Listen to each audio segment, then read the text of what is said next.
Hello, welcome back to my channel. ഇന്ന് നമ്മളിവിടെ ഉണ്ടാക്കാൻ പോകുന്നത് എങ്ങനെ നാടൻ മത്തി മാങ്ങയിട്ട് കറി വെക്കാം. അതിനാവശ്യമായിട്ടുള്ള മത്തി 10 എണ്ണമാണ് ഞാനിവിടെ എടുത്തിട്ടുള്ളത്.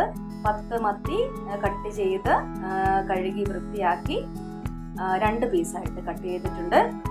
ആവശ്യത്തിനുള്ള മാങ്ങ 2 മാങ്ങയാണ് ഞാനിവിടെ എടുത്തിട്ടുള്ളത്. 2 മാങ്ങ ഇതുപോലെ തൊലി കളഞ്ഞ് നീളത്തിൽ കട്ട് ചെയ്തത്. അതുകൂടാതെ തക്കാളി 1 ഇതുപോലെ നീളത്തിൽ കട്ട് ചെയ്തത്.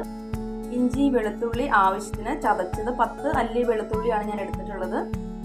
തേങ്ങ അല്പം മഞ്ഞൾപ്പൊടി ഇട്ട് നല്ല വെണ്ണ പോലെ അരച്ചത്. മുളക് പൊടി 2 ടേബിൾ സ്പൂൺ, മല്ലിപ്പൊടി 1 ടേബിൾ സ്പൂൺ, മഞ്ഞൾപ്പൊടി 1 ടേബിൾ സ്പൂൺ, ഉപ്പ് ആവശ്യത്തിന്.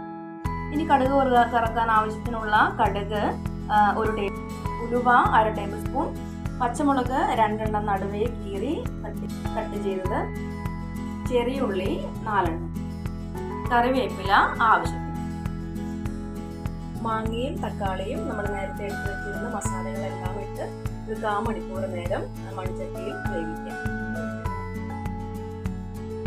ഇതുപോലെ മൂടി വെച്ച് വേണം വേവിക്കാൻ, അപ്പോൾ പെട്ടെന്ന് വെച്ച് കിട്ടും. അങ്ങനെ മാങ്ങയും തക്കാളിയും പകുതി വേവായിട്ടുണ്ട്.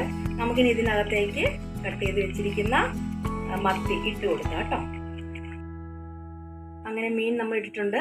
ഇനി ഒരു 10 മിനിറ്റ് ഈ മീനും ഈ മാങ്ങയും തക്കാളിയും കൂടി ഒന്ന് വേകേണ്ടതുണ്ട്. ഏകദേശം മീനൊരു 10 മിനിറ്റോളം വെന്തിട്ടുണ്ട്. നമുക്കിനി ഇതിനകത്തേക്ക് ഇഞ്ചി വെളുത്തുള്ളി ചതച്ച് വെച്ചത് ഇട്ട് കൊടുക്കാം കേട്ടോ. എന്നിട്ട് ഒന്ന് മൂടി വയ്ക്കാം. ഏകദേശം മത്തി നല്ലപോലെ വെന്തിട്ടുണ്ട്. നമുക്കിനി ഇതിനകത്തേക്ക് തേങ്ങ അരച്ചത് ഇട്ട് കൊടുക്കാം. തേങ്ങ അരച്ചത് നമ്മൾ ഇതിനകത്തേക്ക് ആഡ് ചെയ്യുന്നുണ്ട്.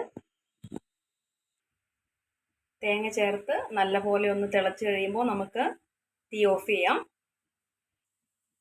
കടുക് വറുക്കാൻ ആവശ്യത്തിനുള്ള 2 ടേബിൾ സ്പൂൺ എണ്ണ നമ്മളിവിടെ എടുത്തിട്ടുണ്ട്. കടുകിട്ടു.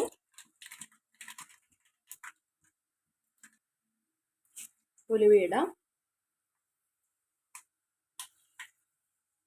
ഇനി ചെറിയുള്ളി ഇടാം. ഇനി പച്ചമുളക് ഇടാം. അവസാനമായി കറിവേപ്പില ഇടാം. മീൻകറിക്ക് ആവശ്യത്തിനുള്ള വറവ് ഇവിടെ നല്ല പോലെ മൂത്തിട്ടുണ്ട്. നമുക്കിതിന് കറിയിലേക്ക് ആഡ് ചെയ്യാം. അങ്ങനെ നമ്മളത് കറിയിലേക്ക് വറവ് ഒഴിച്ചിട്ടുണ്ട്. നമ്മുടെ മത്തി മാങ്ങയിട്ടത് അങ്ങനെ ഇവിടെ റെഡി ആയിട്ടുണ്ട്. അങ്ങനെ നമ്മൾ ടേസ്റ്റി ആയിട്ടുള്ള മത്തിക്കറി ഇവിടെ റെഡി ആയിട്ടുണ്ട്.